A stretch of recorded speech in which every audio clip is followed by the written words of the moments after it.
Hello, good morning, friends. Today we are going to discuss the folliculogenesis, uh, which occurs mainly in the ovary. So, the follicle is the primary oocyte surrounded by follicular cell of the ovary, which we are able to see in the diagram. That is primary oocyte in the center, surrounded by follicular cell of the ovary. Then, primordial follicle. It is a single layer of flattened cell. Primary follicle, single layer of cuboidal cell. Secondary follicle, multiple layer of granulosa cell. Then antral follicle or tertiary follicle, it is primary oocyte. Primarily, it is important here is fluid-filled antral cavity having theca cell and granulosa cell. So in the case of tertiary follicle, there are theca cell and granulosa cell. In the case of secondary follicle, we have granulosa cell. In the case of primary follicle, we have cuboidal, single layer of cuboidal cell. In primordial follicle, single layer of flattened cell. Then we have mature or Graafian follicle. In this, it is spherical in the shape. Cavity, there is antral cavity.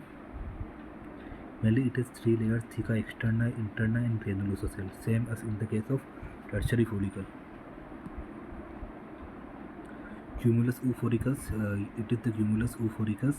It is cell which project into the cavity. जो cell जो उस cavity के अंदर project करते हुए होते हैं, ये प्राइमरी oocyte को कैविटी से सेपरेट करता है. प्राइमरी oocyte का प्राइमरी oocyte जो होता है उसको, ये पूरा प्राइमरी oocyte है सेंटर में जो आपको दिख रहा है, उसको उस कैविटी से सेपरेट करते हैं और इसको हम डिस्कस प्रोलीगेरस भी कहते हैं. इसका नाम होता है क्यूमुलस oophoricus. तो ये हमने पढ़ा फॉलिकुलोजेनेसिस. फॉलिकल क्या होता है? Primary oocyte surrounded by follicular cell. Then primordial follicle क्या होता है? Single layer of flattened cell. Primary follicle क्या होता है? Single layer of cuboidal cell. Secondary follicle क्या होता है? Multiple layer of granulosa cell. और टर्शियरी फॉलिकल क्या होता है? Theca cell plus granulosa cell plus fluid filled antral cavity. Then हमारे पास में आता है मैच्योर फॉलिकल. इसमें क्या होता है? ये मेनली इसकी साइज़ 18 to 20 mm होती है. मेनली इसमें एंट्रल कैविटी भी होती है, साथ में 3 लेयर होती है: थीका एक्सटर्ना, थीका इंटरना और ग्रेनुलोसा सेल होता है. देन यूट्रस क्या होता है? यूट्रस एक पियर शेप्ड स्ट्रक्चर होता है. साइज़ 3 into 2 into 1 इंचेस है. और हम आगे पढ़ेंगे 1 into 2 into 3 centimetre. I think अभी आने वाला है, अभी तक ये रहा, ये हम ऑलरेडी पढ़ चुके हैं. ओवरी का साइज़ क्या होता है? 3 into 2 into 1 सेंटीमीटर होता है. जबकि जो यूट्रस का साइज़ होता है वो 3 into 2 into 1 इंचेस होता है. यूट्रस का वेट होता है 60 to 80 ग्राम, लेकिन in the case of pregnancy 1000 ग्राम हो जाता है. इसमें दो चीज़ होती है: हाइपरट्रोफी और हाइपरप्लेशिया. अप्लाइड एस्पेक्ट क्या होता है? Progesterone used in the prevention of preterm labour. यानी प्रोजेस्टेरोन क्या करता है? स्मूथ मसल को रिलैक्स करता है, जिसके कारण जो कॉन्ट्रैक्शन होता है वो प्रिवेंट हो जाएगा. Used in the prevention of preterm labour, मतलब कॉन्ट्रैक्शन नहीं होगा. देन वॉल्यूम क्या होता है? 10 ml होता है. प्रेगनेंसी में 5 लीटर होता है. और शेप क्या होता है? ट्राइंगुलर. ये इंपॉर्टेंट नहीं है, मेनली इंपॉर्टेंट ये है कि यूटेराइन कैविटी जो होती है उसका जो वॉल्यूम होता है प्रेगनेंसी में 5 लीटर पहुंच जाता है और वेट 1000 ग्राम हो जाएगा. पोजीशन नॉर्मली होता है एंटीवर्टेड और एंटी फ्लेक्स्ड होता है. इन्वेस्टिगेशन ऑफ चॉइस होता है स्टेरोस्कोपी. यूट्रस के 4 पार्ट होते हैं: कॉर्नुआ, body, cervix. Parts of uterus 4 होते हैं: कॉर्न्युआ होता है, फंडस होता है, बॉडी होता है, सर्विक्स होता है. ये हो गया कॉर्न्युआ, ये हो गया बॉडी, ये हो गया फंडस, ये होता है हो गया सर्विक्स. तो 4 पार्ट होते हैं.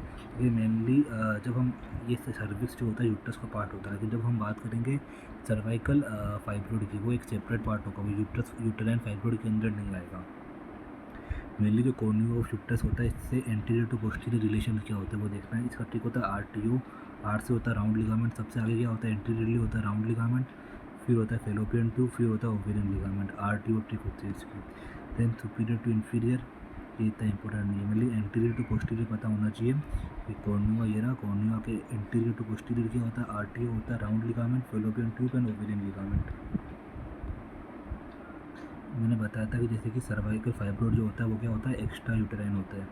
Most common cause of failure of female sterilization is identification of wrong structure, क्योंकि हमने पढ़ा था कि जब भी हम फेलोपियन ट्यूब में ट्यूबल लाइगेशन करते हैं तो स्तमस के अंदर करते हैं, तो इसमें RTO है तो भी हमने फॉर एग्जांपल गलत हमने आइडेंटिफाई कर लिया और वहाँ पे हमने लाइगेशन कर दिया, तो मतलब वहाँ पे फेलियर ऑफ फीमेल स्टरलाइजेशन के चांसेस ज़्यादा होंगे। अब है cervix to corpus ratio. Corpus मतलब क्या होता है, बॉडी होता है, बॉडी ऑफ यूट्रस। तो मेनली प्यूबर्टी में क्या होता है, बिफोर प्यूबर्टी तो सर्विक्स का साइज़ होता है वो ज़्यादा होता है as compare to body of the uterus. तो 2:1 होता है प्यूबर्टी में, मतलब रिवर्स हो जाएगा, 1:2 हो जाएगा, रिप्रोडक्टिव एज में 1:3 हो जाएगा, मेनोपॉज में सेम हो जाएगा 1:1। तो ये 4 रेशो होते पता होना चाहिए। फिर हम बात करेंगे स्तमस की। स्तमस यहाँ पे भी होगा और स्तमस वहाँ पे भी था फेलोपियन ट्यूब में। स्तमस ये रहा, ये क्या होता है, ये रहा स्तमस। स्तमस क्या होता है, यूट्रस और सर्विक्स के बीच में एक पार्ट होता है, mainly anatomical and lower part of uterus होता है between anatomical and histological internals. ये 2 लाइन दिख रही होगी, ये है एनाटॉमिकल इंटरनल और ये होता है हिस्टोलॉजिकल इंटरनल्स। इन दोनों के बीच में क्या होता है, इन दोनों के बीच में होता है स्तमस। मेनली इसकी लेंथ मेनली क्या करता है, प्रेगनेंसी के टाइम पे एल्यूएस लोअर यूटेराइन सेगमेंट बनाएगा, ये इसका इम्पोर्टेंस है। देन बॉडी कोर्नुआ होता है, इसमें 3 पार्ट होते हैं, एंडोमेट्रियम, मायोमेट्रियम और सीरोसा, ठीक है। और एंडोमेट्रियम की भी 3 लेयर होती है, जोना कॉम्पैक्टा, स्पॉन्जियोसा एंड बेसिलिस। जो कॉम्पैक्टा और स्पॉन्जियोसा होता है ये क्या होता है, फंक्शनल लेयर होती है और ये मेंस्ट्रुएशन के टाइम पे शेडअप हो जाती है। एंडोमेट्रियम की 3 लेयर होती है, कॉम्पैक्टा, स्पॉन्जियोसा, बेसिलिस। देन बात करेंगे एंडोमेट्रियल थिकनेस। मेनली मैक्सिमम कहाँ होती है, सेक्रेटरी फेस में होती है। सबसे मिनिमम कहाँ होती है, इमीडिएटली आफ्टर मेंस्ट्रुएशन, क्योंकि मेंस्ट्रुएशन के टाइम पे आफ्टर द मेंस्ट्रुएशन पूरी लेयर शेड ऑफ हो जाएगी तो थिकनेस भी बहुत कम बचेगी हमारे में। फिर मायोमेट्रियम क्या होता है, स्मूथ मसल सेल का, स्मूथ मसल फाइबर का बना होता है और यहाँ पे जो भी लाइगेचर देना होता है, सूचरिंग करना होता है वो मायोमेट्रियम में करते हैं। क्यों, क्योंकि यहाँ पे स्मूथ मसल फाइबर होते हैं। अब पेरिटोनियल रिफ्लेक्शन। पेरिटोनियल रिफ्लेक्शन क्या होता है, यूटेरोवेसाइकल फोल्ड होता है पेरिटोनियम फ्रॉम ब्लेडर। ये आपको यहाँ पे दिख रहा होगा, ये रहा यूटेरोवेसाइकल फोल्ड। यहाँ पे क्या हो रहा है, सबसे पहले हमारा ये यूट्रस है, ये हमारा यूट्रस है, ये यूट्रस है और ये यूटेरोवेसाइकल फोल्ड ऊपर से आ रहा है, आ रहा है, आ रहा है और नीचे जा रहा है। हम पढ़ते हैं यहाँ पे क्या लिखा हुआ है, कहाँ होता है, ये एट द लेवल ऑफ स्तमस होता है। कहाँ होता है, एट द लेवल ऑफ स्तमस होता है। ये ब्लेडर से आता है, ये हमारा ब्लेडर, ये रहा, ब्लेडर से आता है और यूट्रस तक जाता है। ब्लेडर से आया और ये यूटेरस तक गया। ये होता है यूटेरोवेसाइकल फोल्ड। और मेनली इसमें एक पाउच ऑफ डगलस भी होता है, ये रहा पाउच ऑफ डगलस, जिसे हम कल्डिसेक बोलते हैं। ये पोस्टीरियर पेरिटोनियल रिफ्लेक्शन होता है between uterus and rectum. Rectum ये रहा, यूट्रस ये रहा, तो यूट्रस और रेक्टम के बीच में जो रिफ्लेक्शन होता है वो कल्डिसेक होता है, या रेक्टो यूटेराइन पाउच कह दो या फिर पाउच ऑफ डगलस कह दो। और एंटीरियरली क्या होता है, यूटेरोवेसाइकल फोल्ड होता है। ये पेरिटोनियल दोनों के दोनों पेरिटोनियल रिफ्लेक्शंस होते हैं। एप्लाइड एस्पेक्ट क्या है, जो कल्टोसेप्टिसिस होता है, हम मतलब ये फ्लूइड निकालते हैं कहाँ से, फॉर कल्डिसेक से निकालते हैं। In the case of ruptured ectopics में से हम यहाँ से फ्लूइड निकालते हैं। तो ये इसका एप्लाइड एस्पेक्ट हो गया। तो पूरा मैं एक बार ब्रीफ कर देता हूँ जो हमने पढ़ा है। हमने फॉलिकुलोजेनेसिस तो पढ़ ही लिया था, डिस्कस कर लिया था। हम बात करें यूट्रस की। यूट्रस का साइज़ पहले शेप होता है, पियर शेप होता है, साइज़ 3:2 इंचेस होता है। जबकि हमने पहले पढ़ा था वहाँ पे क्या सेंटीमीटर था, वो था हमारा ओवरी। ओवरी के अंदर 3:2 सेंटीमीटर होता है। फिर हम बात करेंगे वेट। मेनली नॉर्मली 60 ग्राम होता है, लेकिन प्रेगनेंसी में 1000 ग्राम हो जाएगा। मेनली हाइपरट्रोफी होती है मोर देन हाइपरप्लेजिया। फिर इसमें क्या होता है कि प्रोजेस्टेरोन क्या करता है, प्री टर्म लेबर को डिले करता है। और वॉल्यूम पहले 10 ml होता है, फिर से 5 लीटर पहुंच जाता है। पोजीशन एंटीवर्टेड एंटीफ्लेक्स्ड होता है। इन्वेस्टिगेशन ऑफ चॉइस स्टेरोस्कोपी होती है। 4 पार्ट होता है, cornua, fundus, body, cervix. Structure to cornua क्या होता है, आरटीओ होता है, round ligament, fallopian tube, ovarian ligament होता है। फिर मेनली सर्वाइकल जो फाइब्रोइड होता है वो एक्स्ट्रा यूटेराइन फाइब्रोइड होता है। और सर्विक्स टू कॉर्पस रेशियो पढ़ा था before puberty 2:1, at puberty 1:2, reproductive age में 1:3 हो जाएगा, मेनोपॉज में 1:1 हो जाएगा। फिर हम आगे बात करेंगे जो हमारा स्तमस होता है। स्तमस क्या होता है, एनाटॉमिकल एंड हिस्टोलॉजिकल इंटरनल ओस के बीच में होता है। मेनली ये एलयूएस बनाता है, ये इसका इंपॉर्टेंस है। फिर हम बात करेंगे जो बॉडी के 3 पार्ट होते हैं, एंडोमेट्रियम, मायोमेट्रियम, सीरोसा। एंडोमेट्रियम में 3 लेयर होती है, कॉम्पैक्टा, स्पॉन्जियोसा, बेसिलिस। कॉम्पैक्टा एंड स्पॉन्जियोसा क्या होता है, फंक्शनल लेयर बनाता है। देन हम बात करेंगे जो एंडोमेट्रियम की थिकनेस होती है वो मैक्सिमम होती है सेक्रेटरी फेस में और मिनिमम होती है इमीडिएटली आफ्टर मेंस्ट्रुएशन। मेनली जो मायोमेट्रियम होता है वो क्या होता है, स्मूथ मसल फाइबर होता है, जिसे हम लिविंग लाइगेचर भी कहते हैं। मेनली पेरिटोनियल के 2 रिफ्लेक्शन होता है, एक होता है एंटीरियरली, एक होता है पोस्टीरियरली। एंटीरियरली जो होता है उसे हम कहते हैं यूटेरोवेसिकल फोल्ड, जो पोस्टीरियरली होता है उसे हम कहते हैं कल्टी से क्या रेक्टो यूटेराइन पाउच। और मेनली जो कल्टी सिंथेसिस करते हैं in the case of ruptured ectopics. फिर हम बात करेंगे सर्विक्स की। सर्विक्स क्या होता है, मेनली कंपोस्ट ऑफ कोलेजन का बना हुआ होता है और स्मूथ मसल फाइबर होता है। मेनली क्या होता है सर्विक्स में, क्या होता है जब प्रेगनेंसी होती है ना तो सर्वाइकल में इफेसमेंट होता है। मतलब एक तो क्या होता है, एक तो उसकी थिकनेस, आई थिंक इफेसमेंट मतलब छोटा हो जाना होता है, आई एम नॉट श्योर। लेकिन जैसे जैसे हम आगे पढ़ेंगे इफेसमेंट का मतलब क्या होता है हम और डिस्कस करेंगे। तो इसमें क्या होता है कि सर्विक्स जो होता है वो एक तो छोटा हो जाता है और उसकी जो थिकनेस होती है वो बढ़ जाती है। तो मेनली प्रेगनेंसी के स्टेजेस ऑफ लेबर जब आएगा, जब हम इसको और अच्छे से पढ़ेंगे। तो इसमें हम आगे पढ़ रहे, तो इसमें ये यूट्रस है हमारे पास में। यूट्रस और जो सर्विक्स को कनेक्ट करता है वो होता है इंटरनल ओस। और जो एंडो सर्विक्स और एक्सो सर्विक्स को कनेक्ट करता है एक तरीके से, या फिर वेजाइना से कनेक्ट करता है, वो होता है एक्सटर्नल ओस। ये हो गया इंटरनल ओस, ये हो गया एक्सटर्नल ओस। तो ये पता होना चाहिए। और एक्सो सर्विक्स होता है वो वेजाइना के अलोंग लाई करता है, मतलब आपको दिखेगा। ये इसका इंपॉर्टेंट पॉइंट है। आगे जो भी अप्लाइड एस्पेक्ट होगा हम पढ़ेंगे यहाँ पे साथ का साथ। जो एंडो सर्विक्स क्या होता है, part of cervix close to uterus. Lining पढ़ाई तो हमने कि कोलुमनर एपिथेलियम होता है। और इसको हम सुप्रावेजिनल पार्ट ऑफ सर्विक्स भी कह सकते हैं। रेड अपीयर करता है, क्या अपीयर करता है, रेड अपीयर करता है। जो एक्सो सर्विक्स होता है वेजाइना के अंदर होता है, यहाँ पे स्ट्रेटिफाइड स्क्वामस एपिथेलियम होती है, इसे पोर्शियो वेजाइनलिस बोलते हैं और ये पिंक अपीयर करता है। देन एक्ट्रोपियन या इवर्जन क्या होता है, मेनली जो हमारा एंडो सर्विक्स होता है वो बाहर की तरफ निकल जाएगा, रेड एपिथेलियम या फिर endo cervix outside the external walls. Mainly हमने ये पढ़ा था कि जो एंडो सर्विक्स होता है वो रेड अपीयर होता है। तो रेड कहाँ अपीयर हो रहा है, बाहर अपीयर हो रहा है। मतलब नॉर्मली ओनली पिंक होता है, तो रेड और पिंक दोनों मिलेंगे इसके अंदर। कहाँ मिलता है, मोस्ट कॉमन प्रेगनेंसी के अंदर मिलता है। और कंप्लेंट क्या होती है, पोस्ट कोइटल ब्लीडिंग होती है। स्क्वायर में कोलुमनर जंक्शन मेनली क्या होता है, जो हमारा एंडो सर्विक्स होता है वहाँ पे कोलुमनर एपिथेलियम होता है, एक्सो सर्विक्स में स्क्वायमस एपिथेलियम होता है। तो जो कोलुमनर एपिथेलियम होता है वो स्क्वायमस एपिथेलियम में चेंज हो जाता है नॉर्मली। फिर इसमें क्या होता है, ये कहाँ होता है, जो प्री प्यूबर्टल होता है, जो प्री प्यूबर्टल जो स्टार्टिंग में होता है, ओरिजिनल एस सी जो होता है, ये क्या होता है, ये प्री प्यूबर्टल है, ओरिजिनल एस सी जे। जो प्यूबर्टी में होता है वो न्यू एस सी जे बनता है, मतलब ये अंदर की साइड बनेगा। तो इन दोनों के बीच में जो एरिया बनता है उसे हम कहते हैं ट्रांसफॉर्मेशन जोन। ये एक डायनेमिक एरिया होता है। इसमें क्या होता है, एप्लाइड एस्पेक्ट क्या होता है, जो कार्सिनोमा ऑफ सर्विक्स क्या होता है, जो हमने पढ़ा था कि स्क्वायमस एपिथेलियम में चेंज हो रहा था। मोस्ट कॉमन टाइप का क्या होगा, स्क्वायमस सेल कार्सिनोमा होगा। मोस्ट कॉमन साइट क्या होगा, ट्रांसफॉर्मेशन जोन होगा। और हम आगे बात करेंगे जो एक्सटर्नल ओस होता है, point where cervix open into vagina. External os क्या होता है कि ऐसा पॉइंट जहाँ पे सर्विक्स वेजाइना में ओपन होती है, जो हमने पढ़ा था ये रहा कि ये हमारा सर्विक्स आ रहा है एंडो सर्विक्स से, ये एक्सो सर्विक्स से, और वेजाइना मेरा ओपन हो रहा है, ये रहा एक्सटर्नल, ये है एक्सटर्नल ओस। देन हम मेनली क्या होता है, जो एक्सटर्नल ओस होता है वो पिन पॉइंट होता है नल्लीपेरस फीमेल में, और ट्रांसफर्स स्लिट लाइक होता है मल्टीपेरस फीमेल में। इंटरनल ओस क्या करता है, सर्विक्स को यूट्रस से कनेक्ट करता है। फिर हम बात करेंगे neurovascular supply and lymphatic drainage of cervix and vagina. ये मेनली क्वेश्चन प्रूफ के अंदर पूछा जाता है। ब्लड सप्लाई क्या होता है, डिसेंडिंग सर्वाइकल आर्टरी होती है, जो कि यूटेरिन आर्टरी की ब्रांच होती है, जो हमने पहले पढ़ा है।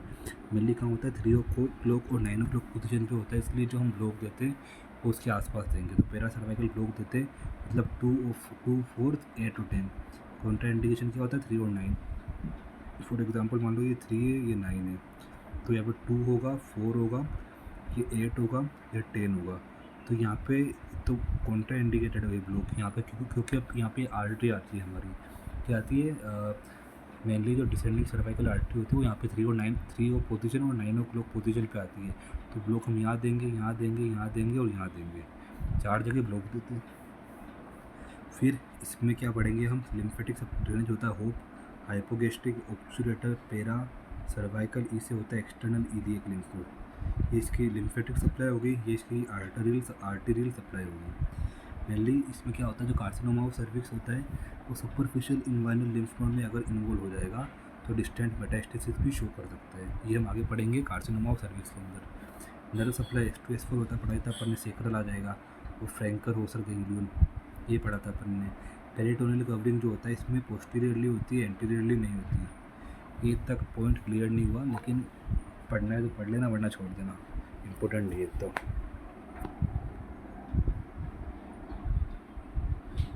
तो ये इतना ही है पूरा सर्विक्स के अंदर, neurovascular and lymphatic drainage of cervix. फिर हम बात करेंगे वेजाइना की। वेजाइना में क्या होगा, वेजाइनल आर्टरी आएगी जो कि इंटरनल आइलियक की ब्रांच होती है। और हम बात करेंगे इसकी नर्व सप्लाई क्या होती है, S2S4 होती है, ऊपर की लोअर पार्ट की पिडेंडल नर्व होती है। ये सब हमने स्टार्टिंग में पढ़ चुके हैं। तो जिसको ये वीडियो समझने में दिक्कत आ रही है वो जाके स्टार्टिंग का वीडियो देखे, class 1 of gynaecological series from Mero notes, explaining Mero notes word to word in a simple and crisp language. तो ये हमारी सीरीज़ चल रही है। तो लिम्फेटिक ड्रेनेज में क्या होता है, इसमें होप है जो सर्विक्स के अंदर था। लोअर में क्या होता है, सुपरफिशियल इन्वाइनल लिम्फ नोड। तो ये सब कुछ हमने ऑलरेडी डिस्कस कर चुके हैं हम स्टार्टिंग वाले वीडियोस में। फिर हम बात करेंगे जनरल पॉइंट क्या होता है। जो वेजाइना होता है इसमें क्या होता है, connected to cervix at one end, मतलब ऊपर तो सर्विक्स से कनेक्ट होता है, ये सिंपल सी बात है।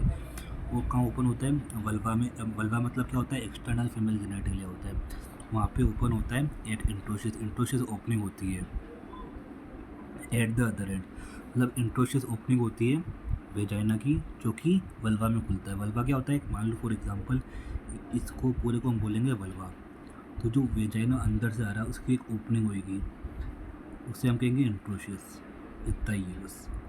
तो अंदर तो वेजाइना ऊपर से जो सर्विक्स से कनेक्टेड होता है, वेजाइना यहाँ पे ये खुलता है एक्सटर्नल जेनिटलिया, जिसे हम वल्वा बोल रहे हैं, तो वो खुलता है एट इंट्रोशियस। इंट्रोशियस क्या होता है, ओपनिंग होती है, वेजाइना की ओपनिंग होती है जो कि वल्वा में खुलता है। इतना ही है। मेनली जो पोस्टीरियर वॉल होती है वेजाइना की वो 2 सेंटीमीटर लंबी होती है। एंगल ऑफ एंटी वर्जन पड़ा था, एंटी फ्लेक्शन कितना था, 120 था, एंटी वर्जन 90 डिग्री था। और फिर हमको पढ़ना पड़ेगा कि एंगल विथ हॉरिजॉन्टल 45 डिग्री होता है, ये पॉइंट छोड़ सकते हैं अपन। रूगे होता है, ट्रांसफर्स फोल्ड होता है, मोस्ट स्पेसिफिक फीचर होता है इसके अंदर। क्या होता है, क्या मिलता है, रूगे मिलता है। देन हम बात कर रहे हैं फोर्निसेस की। ये क्या होता है, फोर्निक्स जो होता है मेनली 4 होते हैं। क्या होता है, ये सर्विक्स और वेजाइना के 4 रिलेशंस, मतलब ये कनेक्शंस होते हैं जहाँ कनेक्ट होते हैं। मेनली 2 लेटरल होते हैं और 2 एंटीरियर और पोस्टीरियर होते हैं। पोस्टीरियर वाला जो होता है वो डीपेस्ट फोर्निक्स होता है। इसमें क्या होता है, पेरिटोनियल कवरिंग जो होती है only on the upper 1/3 of the posterior wall. जो पोस्टीरियरली ओनली अपर 1/3 में कवरिंग होगी, जिसे हम कहते हैं pouch of Douglas, recto uterine pouch या कल्टीसेप होता है। इसको हम यहाँ पे कल्टोसिंथेसिस करते हैं, डन फॉर रप्चर्ड एक्टोपिक्स। यहाँ पे क्या है, ये हमने देखा कि ये हमारा यूट्रस है। तो यहाँ पे क्या होगा, जो पीछे वाला पार्ट है, पोस्टीरियर 1/3 वाला पार्ट है, यहाँ पे एक पाउच बनेगा जिसे हम कहते हैं पाउच ऑफ डगलस। तो पेरिटोनियल कवरिंग यहाँ पे पीछे की साइड में होगी।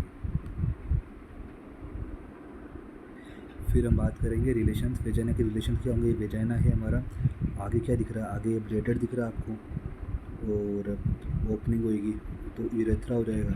पोस्टीरियरली क्या होगा, पोस्टीरियरली पाउच ऑफ डगलस ये दिख ही रहा है, एम्प्यूरा ये पीछे रेक्टम है आपका, और पेरिनियल बॉडी होती है।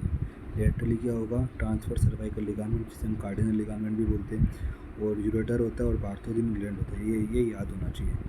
बार्थोदिन ग्लैंड हमने पढ़ा था, वहाँ पे आगे पढ़ेंगे। तो वेजाइना के लेटरल वॉल में क्या होता है, बार्थोदिन सिस्ट या फिर ग्लैंड का एनलार्जमेंट हो जाता है, जो कि पेनफुल होता है at the time of intercourse. तो ये चीज़ पता होना चाहिए। ये लेटरल रिलेशन है वेजाइना के। देन हम बात करेंगे हिस्टोलॉजी ऑफ वेजाइना। मेनली क्या होता है, स्ट्रेटिफाइड स्क्वामस एपिथेलियम होता है, पहले हम ऑलरेडी पढ़ चुके हैं। यहाँ पे ग्लैंड्स नहीं होते, इसलिए जो सिक्रीशन होता है वो किसका सिक्रीशन होगा, बार्थोलिन ग्लैंड का सिक्रीशन होता है। या फिर या तो सर्वाइकल डिस्चार्ज होगा, या एंडोमेट्रियल ग्लैंड का डिस्चार्ज होगा, या फिर बार्थोलिन ग्लैंड का डिस्चार्ज होगा। पहले एक होता है डोर्डेलिन बेसिलाई होता है। क्या होता है, एक बैक्टीरिया होता है वेजाइना का, जो कि क्या करता है, ग्लाइकोजन को लैक्टिक एसिड में कन्वर्ट करता है, और ये प्यूबर्टी में अपीयर होता है और डिसअपीयर होता है मेनोपॉज के टाइम पे। और इससे पीएच हमारा एसिडिक होता है। लेकिन पीएच ऑफ वेजाइना में एसिडिक क्यों होता है, तो डोर्डेलिन बेसिलाई के कारण होता है, फिर एस्ट्रोजन जो होता है उसके कारण होता है। फिर हम बात करेंगे मेनली जो स्टार्टिंग में 2 वीक होता है, वहाँ पे क्या होता है, मैटरनल एस्ट्रोजन आता है, तो यहाँ पे क्या होगा, पीएच एसिडिक होगा। फिर प्यूबर्टी के बाद हमारा एसिडिक होगा, रिप्रोडक्टिव एज में एसिडिक होगा, मेनोपॉज के टाइम पे तो होगा ही नहीं, फिर मेंस्ट्रुएशन में भी नहीं होगा, और प्रेगनेंसी के टाइम भी एसिडिक होगा। क्यों, क्योंकि हमको इन्फेक्शन से खुद को बचाना है। तो सब कुछ हो गया, और बाकी जो भी रेस्ट ऑफ जो भी बचे उन सब में एसिडिक पीएच होता है। फिर 3 टाइप की सेल्स होती है, सुपरफिशियल, इंटरमीडिएट और पेराबेसल। एस्ट्रोजन प्रीडोमिनेंट होता है, ये प्रोजेस्टेरोन प्रीडोमिनेंट होता है, इसमें कोई भी हार्मोन प्रीडोमिनेंट नहीं होते हैं। इसमें क्या होता है, पिंक अपीयर होता है, ब्लू अपीयर होता है, ये भी ब्लू अपीयर होता है। बात है यहाँ पे, इसका न्यूक्लियस बिग होते हैं, इसके नहीं होते, इसके स्मॉल न्यूक्लियस होते हैं, इतने अंतर है। और मेनली अगर आपको वेजाइनल साइटोलॉजी करनी होती है तो कहाँ से लेंगे, अपर 1/3 of the lateral wall of vagina से हम सैंपल लेते हैं। तो ये पूरा ब्रीफ हमने पढ़ लिया वेजाइना के बारे में। वापस एक बार मैं रिवाइज करवा देता हूँ। वेजाइना क्या होता है, वेजाइना पोस्टीरियरली 2 सेंटीमीटर बड़ा होता है, एंगल ऑफ एंटीवर्जन होता है, ऊपर सर्विक्स में खुलता है, नीचे इंट्रोशियस में खुलता है, एट द वल्वा में खुलता है थ्रू इंट्रोशियस। इसमें रूगेस मिलते हैं अपने को, जो कि एक स्पेसिफिक फीचर्स होता है। 4 फोर्निसेस होते हैं, मेनली पोस्टीरियर डीपेस्ट होता है, इससे हम कल्डिस एक तक पहुँचते हैं, और मेनली कल्टोसेंटेसिस करते हैं फॉर रप्चर्ड एक्टोपिक्स। ये सब हमने पहले ऑलरेडी डिस्कस कर चुके हैं हम। फिर हमने रिलेशन पढ़े वेजाइना के रिलेशंस कैसे कैसे होंगे। ये हमारा यहाँ पे वेजाइना आएगा, हमारा यहाँ वेजाइना आएगा, तो इसके आगे ब्लैडर है, यूरेथ्रा है, पीछे क्या है, पाउच ऑफ डगलस है, एम्पुला ऑफ रेक्टम है, पेरिनियल बॉडी है, लेटरली क्या आएगा, ट्रांसफर सर्वाइकल लिगामेंट आएगा, यूरेटर आएगा, और बार्थोलिन ग्लैंड आएगा। देन हम आगे पढ़ेंगे तो आगे क्या होता है, हिस्टोलॉजी ऑफ वेजाइना में क्या होता है, स्ट्रेटिफाइड स्क्वामस एपिथेलियम होता है, ग्लैंड्स नहीं होते, तो जो डिस्चार्ज होगा तो किसका डिस्चार्ज होगा सर्विक्स का, एंडोमेट्रियम का, या फिर बार्थोलिन ग्लैंड का होगा। डोर्डेलिन बेसिलाई होता है, इसमें क्या होता है, ग्लाइकोजन लैक्टिक एसिड में कन्वर्ट करता है, जिसके कारण पीएच एसिडिक होता है। तो एसिडिक क्यों होता है, डोर्डेलिन बेसिलाई और एस्ट्रोजन के कारण में होता है। और मेनली एक होता है बर्थ से 2 वीक तक होता है, प्यूबर्टी के टाइम पे होता है, रिप्रोडक्टिव एज में होता है, और प्रेगनेंसी के टाइम पे पीएच एसिडिक होता है। 3 सेल होती है, सुपरफिशियल, इंटरमीडिएट, पेराबेसल। सुपरफिशियल में क्या होता है, पिंक अपीयर होता है, इसमें ब्लू अपीयर होता है, इसमें भी ब्लू अपीयर होता है। बात है एस्ट्रोजन प्रीडोमिनेंट, प्रोजेस्टेरोन प्रीडोमिनेंट, ये कोई इसमें कोई भी हार्मोन प्रीडोमिनेंट नहीं होता। इनका डिफरेंस ये है कि इसमें स्मॉल न्यूक्लियस होता है, इसमें बिग न्यूक्लियस होता है। और वेजाइना की साइटोलॉजी लेनी होती है तो अपर 1/3 ऑफ लेटरल वेजाइना से हम लेते हैं। तो ये पूरा हमारा वेजाइना यहाँ तक कवर हो गया। Thank you very much.